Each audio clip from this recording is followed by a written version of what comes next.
Welcome to the Civic Brief with Dr. Isaiah Ike Wilson III, where complex issues meet everyday lives. Now, let's begin.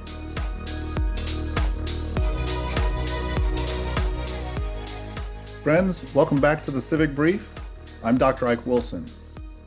What I want to do today in this WiSE application is I want to talk, again, no surprise here, given our focus in the Civic Brief, I want to talk about strategy.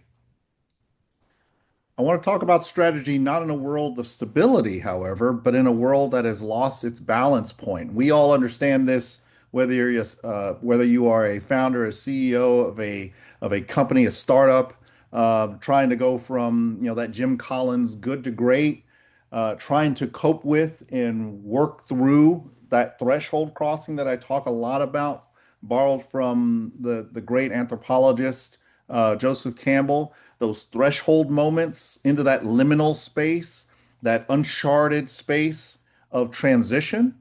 Again, whether it's a challenge of a time of and conditioned state of certainty of a market in transition, of a world order in transition, of a household in grand transition brought on by shocks from without, as well as shocks from within, or on a more positive aim standpoint, intentional transitions that bring their own, although and albeit positive aims type of ambiguity, but the kind of ambiguity that excites us, right? As human beings, as founders, as CEOs, as framers, as frankly human beings on that exploratory of not just mitigating the potential negative risk, the challenging and deleterious risk, but taking charge of our own destiny, taking agency and risk taking for positive cause, right? Trying to transition, again, as an example, our company from, say, startup to mid cap, taking advantage and trying to get, frankly, ahead of all herds, innovatively, critically, and creatively into maximization of shareholder value importantly, without losing our core internal value proposition. This is the strategy that I want to talk about in this context of our markets and our worlds and our households of stability transitioning into instability because those worlds have seemingly all of a sudden lost their balance point. I want to talk about that balance point quite a bit in this application. And I want to do so because here's the reality. Regardless of whether we're talking geopolitics or individual company dynamics or household engagements, we're no longer operating, regardless of type and kind, we're no longer operating in a system with single center of gravity. We're operating in what I call, and I borrow this from the world of astrophysics, we're operating what I call a three-body world. And within it, all the three-body problems that come with that world. And in that world, strategy is no longer about control. It's about coherence and coherency. Now, for decades, the United States functioned as something more than just a powerful state, a forceful state.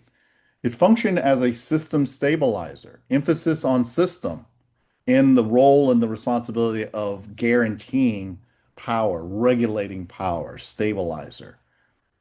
From again, a borrow from and a clean transposition, frankly, from the world of physics and astrophysics more poignantly. This functioning as a system stabilizer becoming a kind of geopolitical Lagrange point, a balancing dynamic of competing forces, absorbing shocks and creating zones of relative order, emphasis on relative transitory order. These are not perfect balances, but the beauty of Lagrange points in astrophysics and in geopolitics and in geoeconomic market affairs is that these Lagrange points create zones of relative order. They're not perfect again, but they are predictable. They lend themselves to predictability. Today, That stabilizing function is, to put it kindly, intermittent. And again, all across all sectors, public, private, governmental, non-governmental, commercial, defense, development, diplomacy, et cetera, et cetera.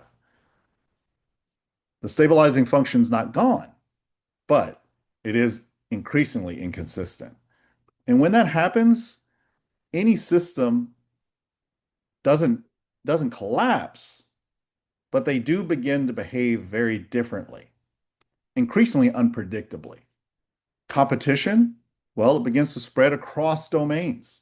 Crises cascade instead of staying contained. The casualty and the consequence of this is a fragmentation of that thing I talk a lot about, where trust lives. Legitimacy starts to fragment. This is what we call compound security conditions, and within it, the compound security dilemma, where pressure in one domain immediately affects all others. Now, to understand how to operate in this kind of environment, we need a different model, not one that's not linear, not single-centered, but systemic. Let's think of modern states, markets, as governed by three interacting forces. First, external competition. Second, internal cohesion. Thirdly, institutional legitimacy. Now, when those three reinforce each other, systems, markets, world systems, well, they tend to hold, to have that balance, that relative balance. When they work against each other, however, that's where we begin to see systems fracture. Let's look at the United States today. Rising geopolitical competition, deepening domestic polarization, declining institutional trust. Now, these aren't separate problems. They are structurally linked. And that's the key insight. You don't solve one without affecting all the others. Now, if the system no longer has a stable and single stable stabilizer, well, what do we then do? I would say we don't try to recreate the past. We redesign the function. This is what I call the WiSE Lagrange Doctrine.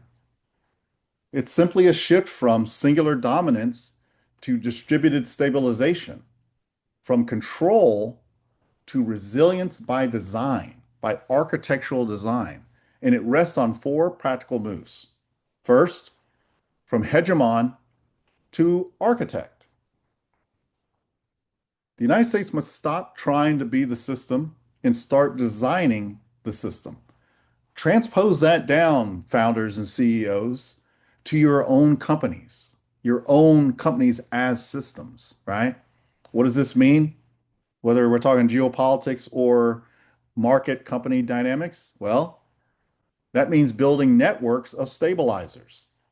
Back to the geopolitical, for example. In the Indo-Pacific, you don't rely on one alliance, you build layered partnerships. AUKUS, the Quad, bilateral security ties. Each node absorbs pressure, and therefore together they create that Lagrange balance. That, my friends, is a polycentric Lagrange system. Second, legitimacy as strategic infrastructure. Now, here's the hard truth.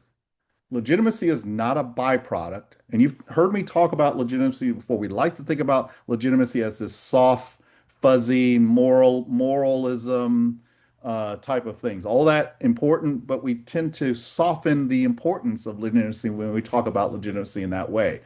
Friends, legitimacy is a hard power. It's architectural. It has structure and impactful structure at that. It's not a byproduct. It's a core capability. And without it, alliances weaken. Policies lack durability.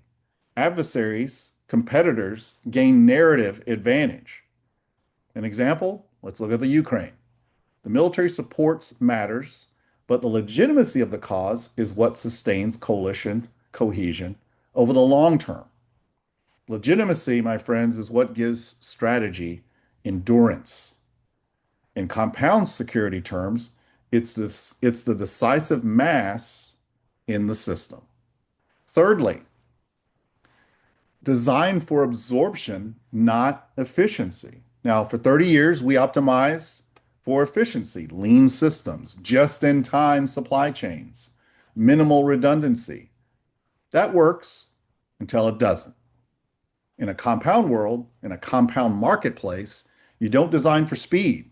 You design for shock absorption. For example, let's look at COVID. Global systems didn't fail because of a single shock. They failed because they couldn't absorb cascading shocks. Resilience now means redundancy, flexibility, adaptive capacity. Fourth, you've heard me talk about this before in other contexts, maxi-min strategy at critical nodes, emphasis on at critical nodes. You don't try to control everything. CEOs, founders, listen up. You shape key nodes where influence multiplies, where they maximize advantage, and importantly, where they minimize systemic risk. Here's an example. Let's look at the semiconductor market. You don't dominate every industry.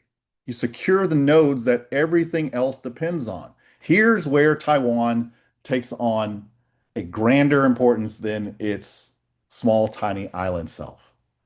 Advanced chip manufacturing, supply chain choke points. That's maxi-min strategy in practice. Now, what does this look like in practice? Put it all together, the strategy starts to look different. Not how do we win everywhere, but how do we keep the system from breaking under increasing cascading stress and pressures? You integrate domestic renewal with foreign policy. As a company, you integrate market renewal with internal coherency and fidelity between C-suite and program management and workers on and at the floor level, the production level, right? You align economic, technological, and security strategies. You build coalitions that can flex, not just endure. You frankly plan for not one future, but for multiple possible trajectories. This is what I call bounded anticipation. Now, let me leave you with this. The challenge of our time is not that the world is becoming more competitive. Folks, it's always been and always will be. The challenge is that the stabilizing structures we depend on are no longer sufficient as they are. And so the task now is different, not to restore control, but to design systems that can hold under pressure, because systems don't collapse because they are challenged. They collapse because they lose coherence. The WiSE Lagrange Doctrine is about ensuring that they don't. Friends, this has been another episode of the WiSE application of the Civic Brief. I'm Dr. Ike Wilson, and again, this is the WiSE Way. Until next time, cheers.